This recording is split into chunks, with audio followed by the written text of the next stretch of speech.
तो चलिए आज स्टॉक मार्केट की दुनिया में गोता लगाते हैं और टेक्निकल एनालिसिस को समझते हैं, वो भी बिल्कुल आसान भाषा में।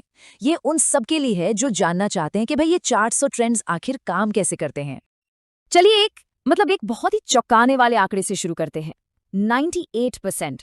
जी हाँ, स्टॉक मार्केट में 98% रिटेल ट्रेडर्स यानी हम और आप जैसे आम निवेशक असल में अपना पैसा गंवा देते हैं।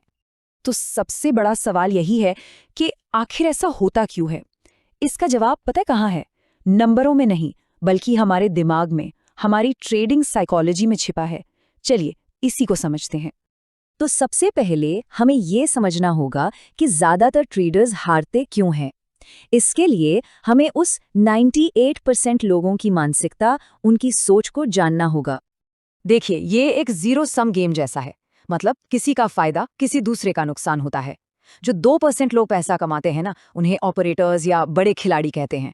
उनके पास बहुत पैसा और ऐसी जानकारी होती है जो आम लोगों तक नहीं पहुंचती, और वो इसी का फायदा उठाकर 98% ट्रेडर्स का पैसा अपनी तरफ खींच लेते हैं। और यहीं पर एक कहावत है जो इस पूरी कहानी को एक लाइन में बता देती है। होता क्या है कि जब आम ट्रेडर को लगता है कि मार्केट ऊपर जाएगा तो वो नीचे चला जाता है, और जब उन्हें लगता है कि अब तो पक्का गिरेगा तो वो ऊपर भागने लगता है। मार्केट हमेशा भीड़ के खिलाफ चलता है। इसे ना क्रिकेट के एक उदाहरण से समझिए। सोचिए एक बॉलर है जिसे लगातार 2 छक्के पड़ गए। अब क्या होगा? उसकी साइकोलॉजी पूरी तरह बदल जाएगी। वो इमोशनल हो जाएगा और विकेट लेने की बजाय बस रन बचाने की सोचेगा, जो कि एक बहुत बड़ी गलती है। तो असली जड़ यही है। ट्रेडर्स एक प्लान से नहीं बल्कि इमोशन से ट्रेड करते हैं। डर और लालच उन पर हावी हो जाता है। मान लीजिए एक ट्रेड में नुकसान हुआ, तो उसे वापस पाने की जल्दी में वो बिना सोचे समझे और बड़े ट्रेड ले लेते हैं, और नतीजा नुकसान और बढ़ता चला जाता है। तो फिर सवाल ये है कि इस इमोशनल जाल से बचे कैसे? जवाब बहुत सिंपल है। ट्रेडिंग को जुआ समझना बंद करना होगा और इसे एक स्ट्रैटेजी का खेल बनाना होगा। ये कोई किस्मत का खेल नहीं है, ये शतरंज के खेल जैसा है। जैसे शतरंज में जीतने के लिए आपको नियम पता होने चाहिए, एक चाल सोचनी पड़ती है, ठीक वैसे ही मार्केट में भी आपको एक सॉलिड स्ट्रैटेजी की जरूरत है। और यहीं पर हमारा सबसे बड़ा हथियार, या कह लीजिए हमारा गेम प्लान, सामने आता है। Technical analysis. ये एक बहुत ही सिंपल आइडिया पर काम करता है कि मार्केट में जो पहले हो चुका है वो भविष्य में भी हो सकता है। क्यों? क्योंकि इंसानी साइकोलॉजी यानी डर और लालच ज्यादा नहीं बदलता। चलिए अब बात करते हैं टेक्निकल एनालिसिस के कुछ सुनहरे नियमों की। ये वो सिद्धांत हैं जिन पर पूरी की पूरी स्ट्रैटेजी टिकी हुई है। पहला और सबसे सबसे जरूरी नियम है प्राइस डिस्काउंट्स एवरीथिंग। इसका सीधा सा मतलब है कि किसी स्टॉक की जो मौजूदा कीमत है ना, उसमें उससे जुड़ी हर अच्छी बुरी खबर, कंपनी के नतीजे और देश की अर्थव्यवस्था का असर, सब कुछ पहले से ही शामिल होता है।